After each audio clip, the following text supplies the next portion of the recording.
Well, today we have Doug Stringer. He is the founder of Somebody Cares International. He joins with Tom to share how God is moving through his organization. Dr. Doug Stringer from Somebody Cares America, Somebody Cares International. Doug, obviously God cares, but how do we show that kind of care? I mean, you founded an organization to do that. Could you explain a little bit about what the mission is? Sure. You know, we live in a world that's in a very critical place right now, and I think we all know that. But we need to express Christ what we call a very tangible way. So I want to show God's love in very tangible, real ways. And for the church to do that, we have to cross our racial, denominational lines, become part of something bigger and greater than ourselves, and really get back to the first love of God's calling upon us. We've been reconciled to God, so we need to be reconcilers to a generation.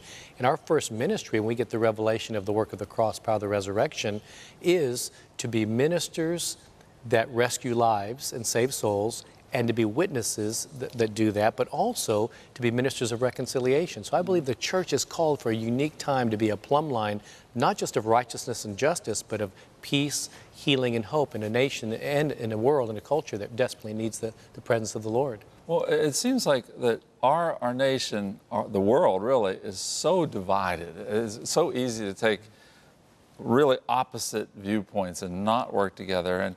And when the church, when it has the opportunity to exhibit something different, something, you mentioned crossing denominational lines. So you're working with all different types of Christians to show the love of God? Yeah, I call it unity in our diversity. You know, God's not colorblind. He loves the beauty of His creation, and we really are a coat of many colors that is presented back to the Lord Jesus, presented to a world that desperately needs answers right now. So I believe we have an opportunity, because every adversity is an opportunity for God. In Luke chapter 21, it says, when all these things happen, earthquakes and famines and wars and rumors and wars, it says in verse 13, but it will be an occasion for your testimony. He's speaking to the church. It's our opportunity in the midst of the most difficult times to represent Christ in a very real way. Well, you do that in your ministry. You work in disaster relief type situations. Can you give me a story, some stories about what God has done? You've been involved with the Katrina, Hurricane Ike, various things that have happened. How has that led to an opportunity for your testimony? Well, interestingly, the church is 365 days a year. So what we do is we go into a disaster area, not specifically just to be a disaster relief agency, because we're not. We are called to be 365 days a year, God's compassionate evangelists and those who are reflecting Christ in a community all the time. So we try to identify the champions and heroes of the church. So we want to go to and through the local churches in a community who know their community. So when all the big boys leave, so to speak, and all the fanfare is gone and all the media hype is gone, you still have the people who love their community, who are there empowering them and giving them the relationship equities to advance the kingdom of God in those communities. So in Katrina, Rita, Ike, in Japan, in Hurricane Haiyan or Typhoon Haiyan in Philippines, all these different places are tragedies that our hearts break for. But the church is already there. I believe that the heart of any community, be it city, rural, state, or nation, is the church. And if the heart is weak, we need a defibrillation. I believe that the soul of any community can be impacted when the church is awakened in that community and empowered. Well, yeah, let's back up a second there, because sometimes we miss it as the church. We kind of get inwardly focused, not always. We've all known wonderful Christians that outreach and touch lives. But how can we get away from that to where we're more outwardly focused, to where we really not only say, oh, there's a problem, let's help out today, but it's a lifestyle? Yeah, it's just like prayer. We try to make prayer into a day or an event, but it really should be a culture, isn't it? Our compassion isn't an event. We try to do an outreach of compassion, which is important. Those are catalytic moments. But we're called to live a lifestyle of prayer, and through Christ's love for the lost, we're compelled by the Holy Spirit to reach them and to reach out in very real and tangible ways. So it becomes a lifestyle. For me, I prayed things like the founder of World Vision used to pray, Bob Pierce would pray, God, break my heart with the things that break yours. Right. That's been one of my prayers. God, would you continue to break my heart with the things that break yours?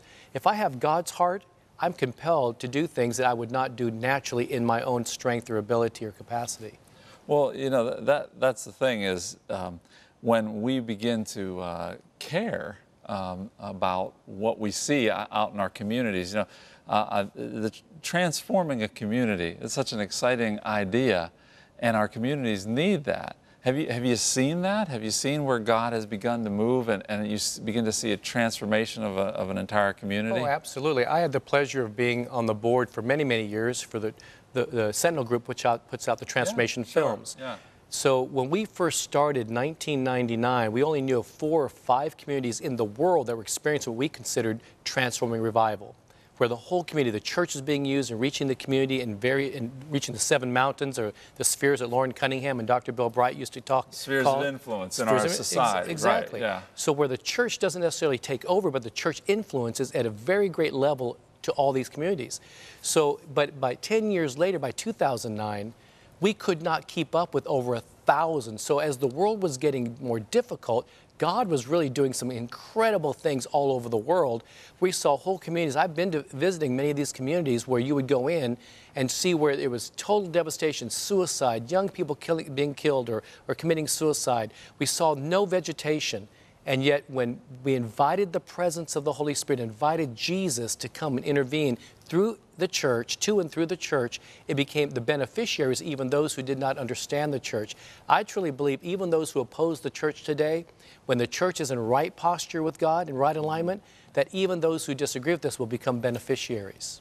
It's amazing to see. You know, we think of, okay, we're going to preach the gospel, somebody's going to be saved, and, you know, they're going to go to church. But it is some of the cities you mentioned, the economics have been transformed, the society, the prisons closed down because there's not enough people to, it's amazing when the gospel really gets a hold of a culture.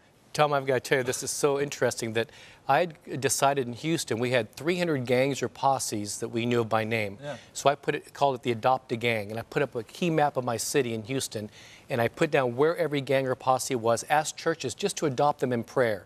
Unbeknownst to me, at the exact same time, in Cali, Colombia, before the great outpouring there that happened after Julio Rubal was assassinated and killed, right, yeah. And of course Ruth has been a longtime friend now.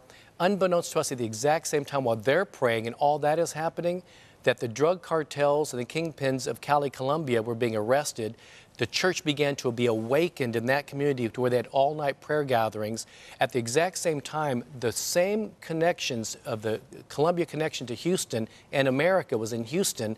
The same gangs connected were arrested and dissolved at the exact same time. So we called prayer meetings unbeknownst to each other, yeah. And God was answering. So God strategically places us in the right time and place to be able to be a part of His providence at that moment.